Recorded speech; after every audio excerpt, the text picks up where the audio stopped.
experience. Keep in mind, Yutes Kislev, that was in the wintertime, and this happened in the fall when it was quite cold, especially in Russia. And he was, word got around of this remarkable rabbi who was somewhat of a miracle worker, who was found in the prison. And one of the chief jailers was a Jew. And he went to visit the Rebbe, and he wanted to find out from the Rebbe if these stories are true. So he came to see the Rebbe in his jail, and the Rebbe said to him,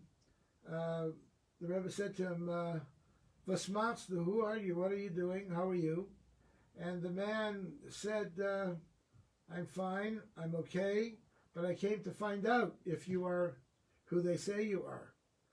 So the Alter Rebbe said to him along the lines of, God places a person in the world for a certain amount of years, and the purpose of our sojourn in this world is to do good.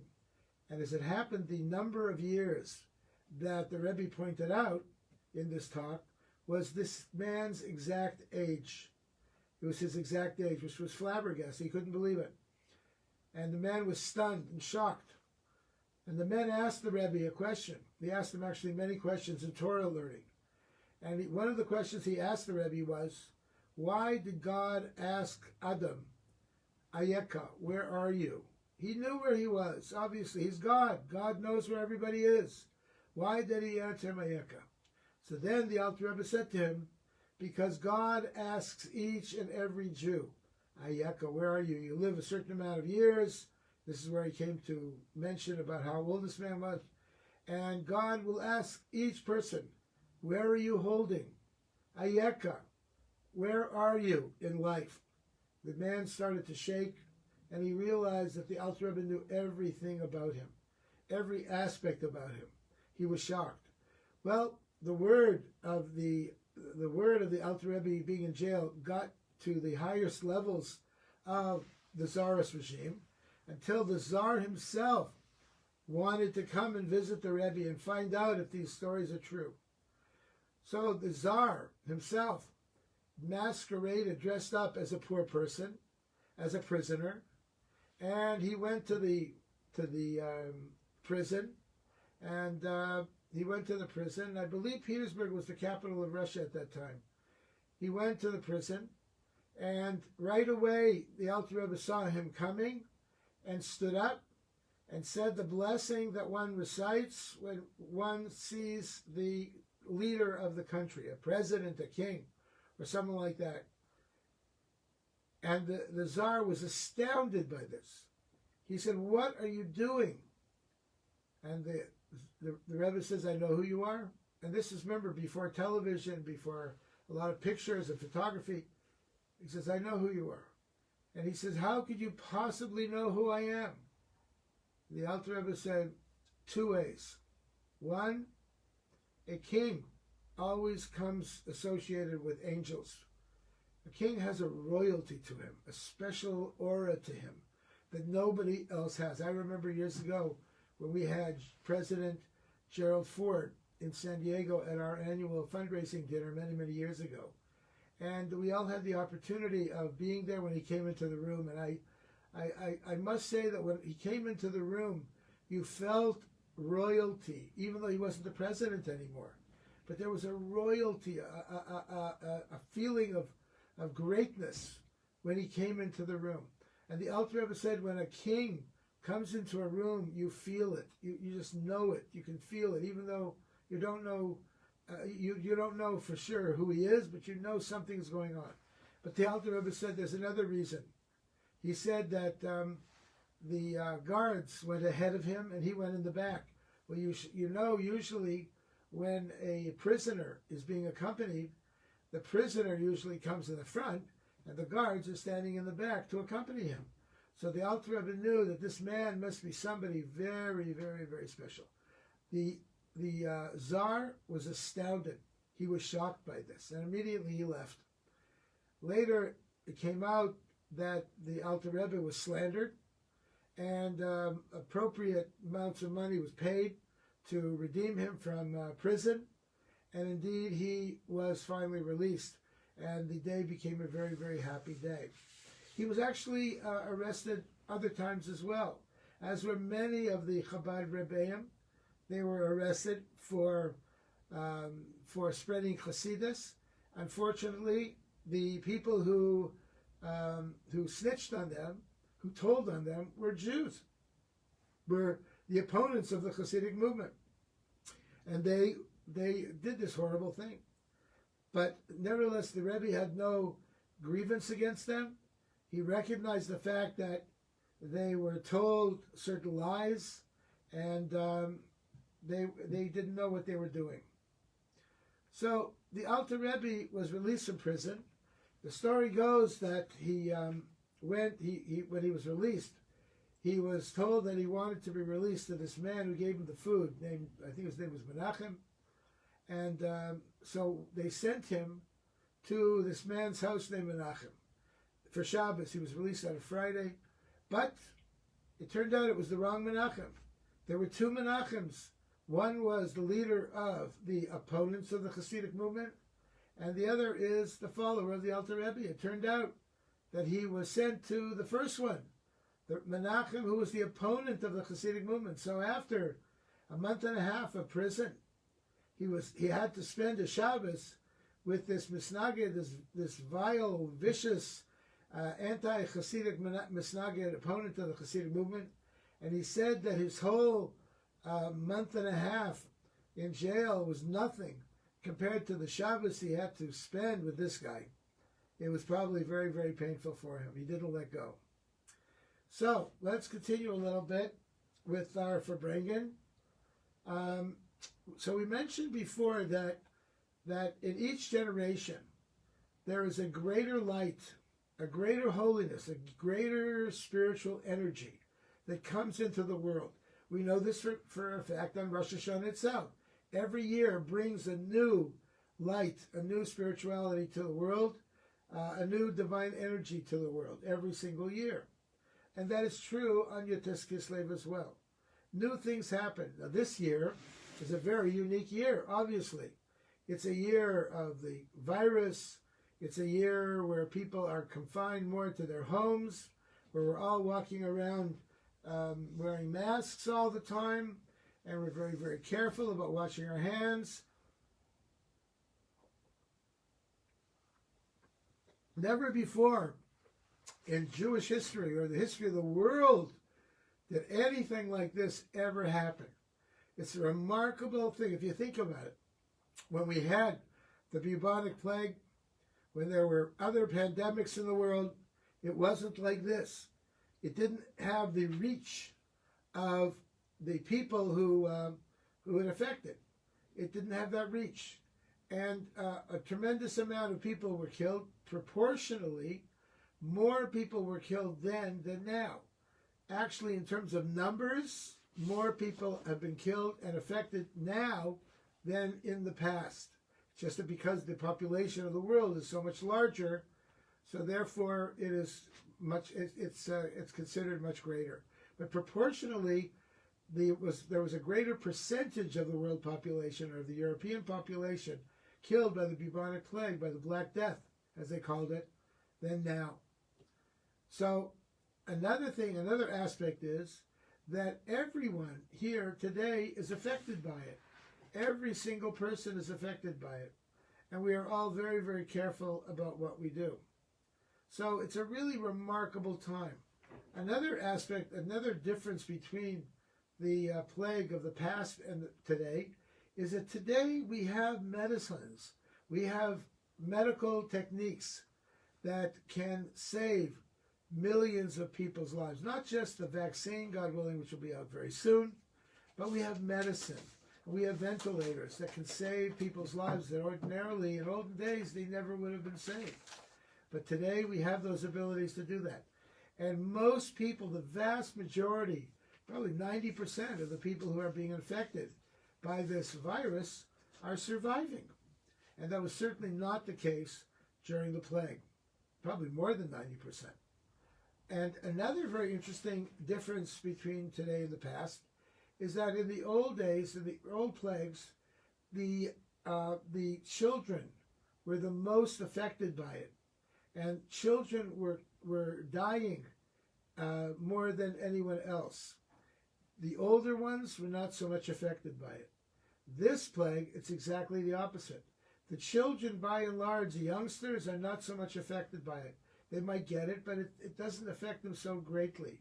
Very, very few of them die from the virus. Very, very few, if any.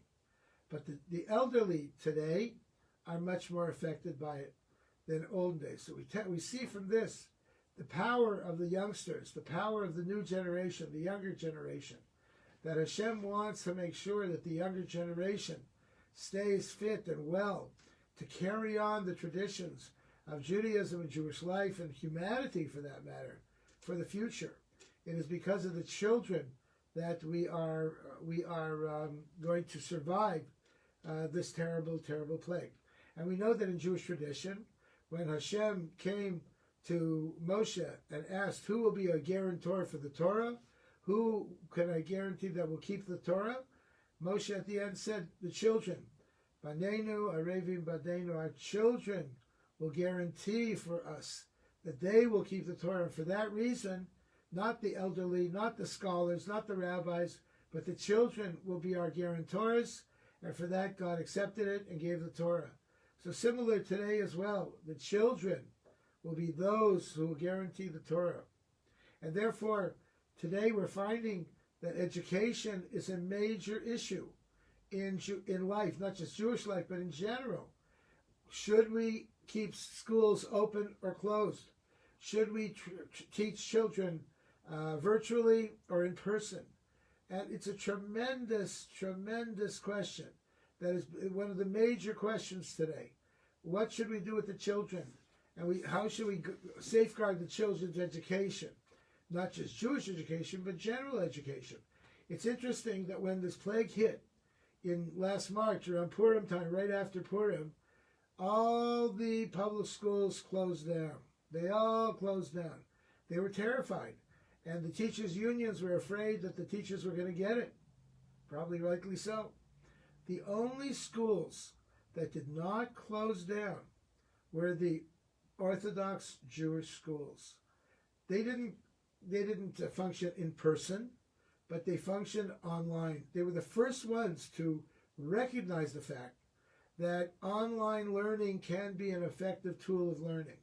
And we must continue teaching the children.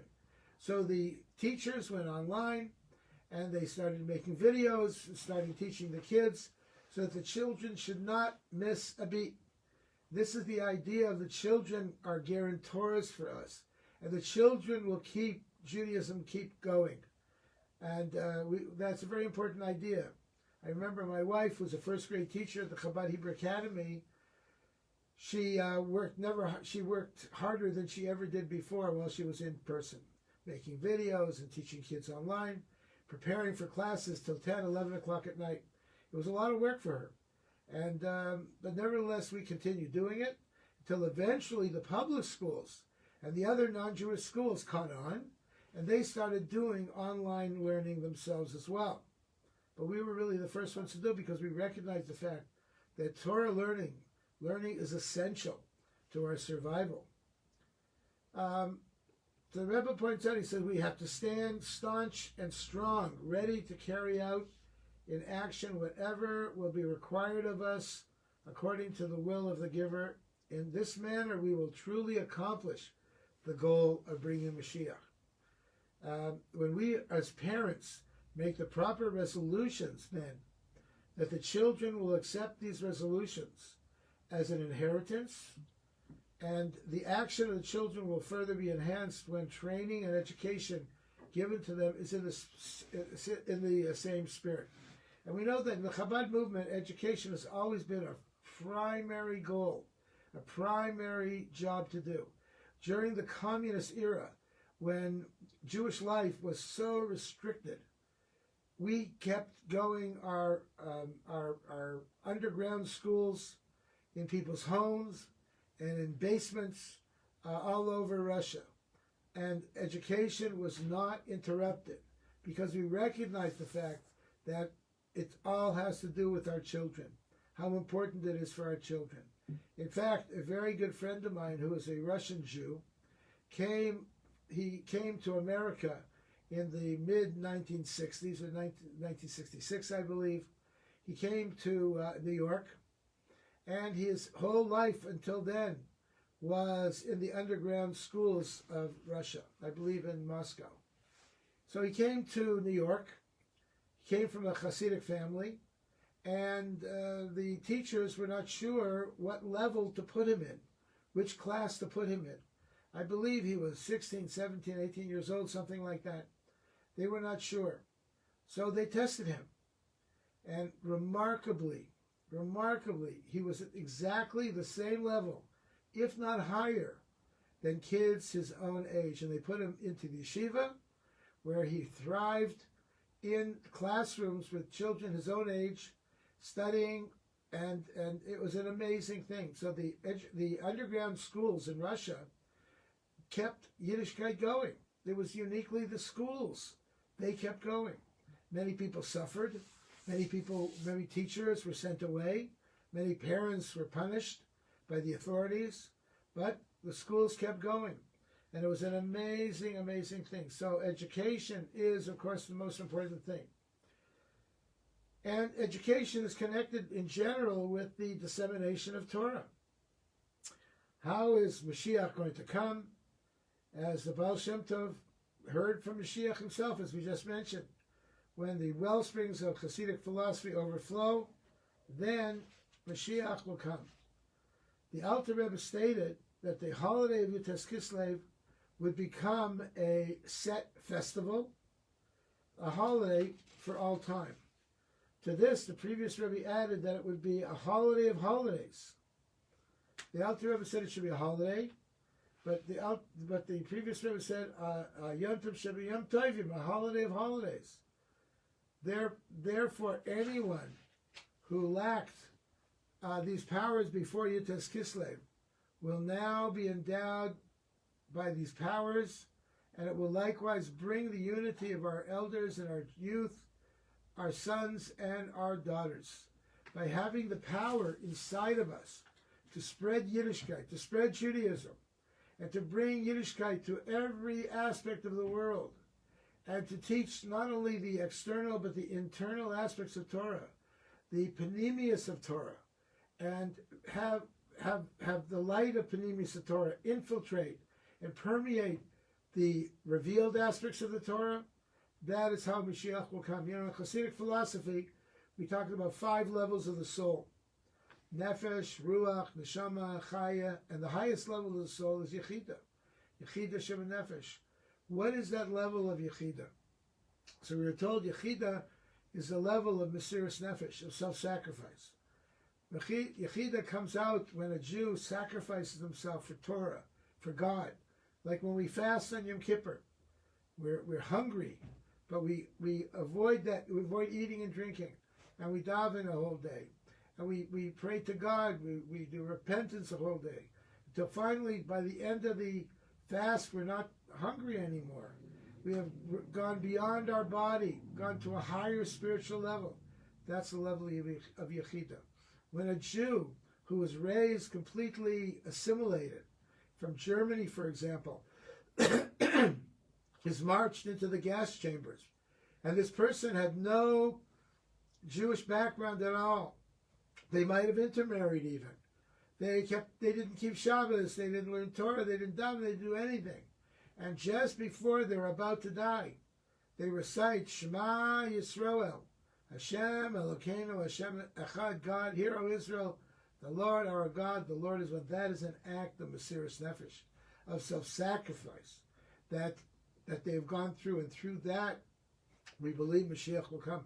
Mashiach is at the level of Yechida Shebenefesh, the highest level. Therefore, it's interesting that soon after the Alter Rebbe was released from prison, he started compiling all of the various notes and lessons and writings that comprise today the Tanya. The Tanya consists of several different parts, and he brought it all together until finally, I believe it was in the year 1812, it was published.